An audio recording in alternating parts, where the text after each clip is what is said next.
Lesson 7. Recording payments in more complex situations. Welcome back for another lesson on using Cat's Meow. This lesson describes a stored procedure.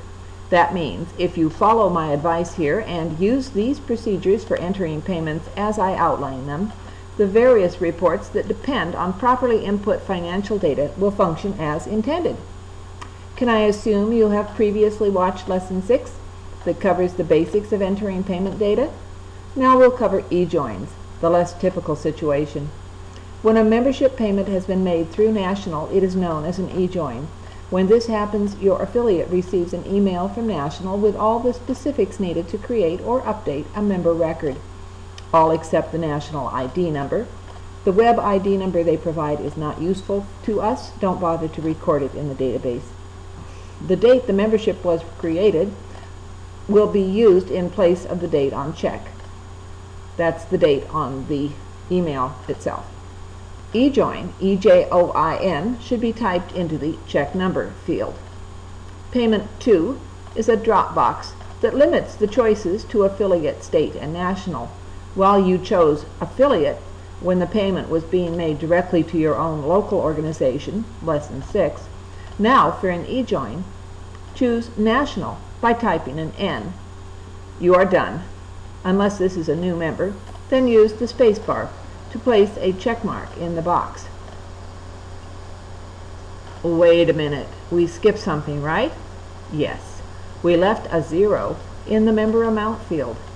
We have not yet received their money, and it will create bookkeeping confusion if we record it here, so don't. But don't worry, this works. We will create a new place to hold the money when it arrives. Any future review of this record will find the word e-join in the check number field as indication that a payment was made. As before, on your 8.5 by 11 notice of the e-join, your source for this entry, note in the upper right-hand corner or somewhere the what, when, and who. DE for data entry, today's date, and your initials. File this in a folder for completed data entry. Our standard thank you letters include a receipt, but these e-joins received an instant receipt online when they made the payment. So place them in a special group designed just for these e-join members. Do it now while their record is still open. It is a temporary group you made before you started this process. It's labeled e-join thank you letters needed. That's the name of the group. Click and they are in. When you have completed this batch of e-joins, you will open this group and send them all a welcome to your local affiliate email. After the email is sent, you can quickly click through the list, noting in each person's payment record that the thank you has now been sent. Depopulate the group when you're done so it will be ready to hold the next batch of e-join members. Do this very special set of e-join thank you letters first, before running the more general set of thank yous. Afterwards, when you go to mailings to do your membership and donation thank you letters, the only letters waiting to be printed should be the typical letters that appropriately do include a receipt. As you probably already know, National's notices of e-joins arrive fairly promptly, but payment checks, they only arrive quarterly. It is because of this time differential between when a person joins and when payment for them is actually received by the affiliate that special attention is required in entering this data, and is the reason I am talking about it here. This time difference has a big impact on accounting records, and by entering payment data as I suggest here in Cat's Meow, it'll minimize bookkeeping confusion, time, and expense.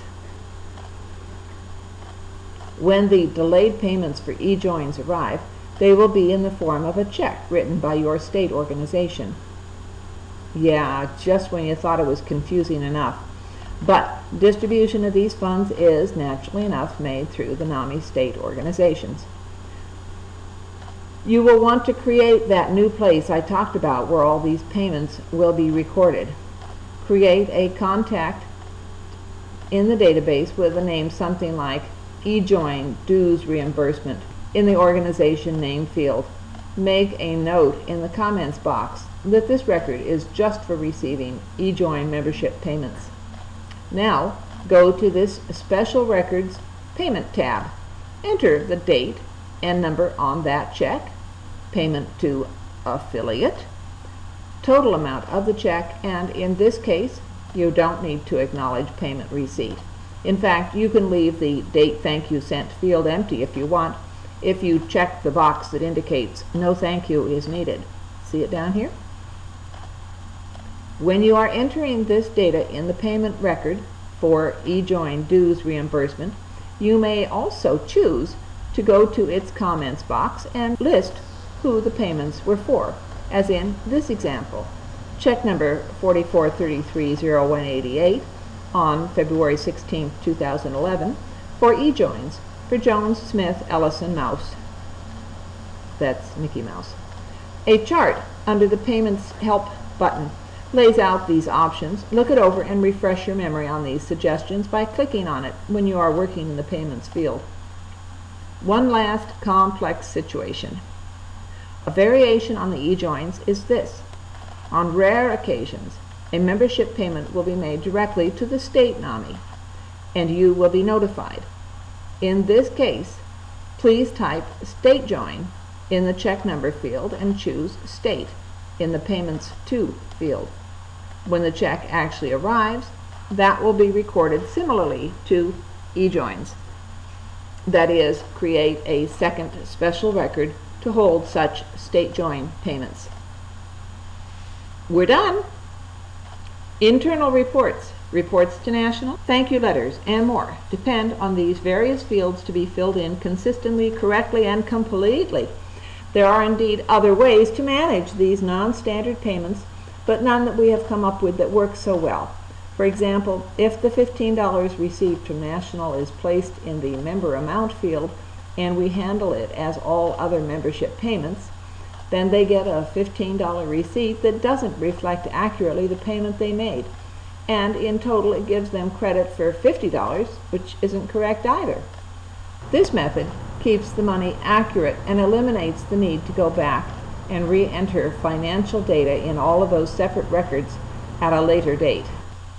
Remember, one of the most critical functions of this database is to record payments and be sure people are properly credited with a new expiration date and thank you letter. Only when this is according to the rules defined here will all of those reports created by Cat's Meow be accurate. Again, thanks for watching.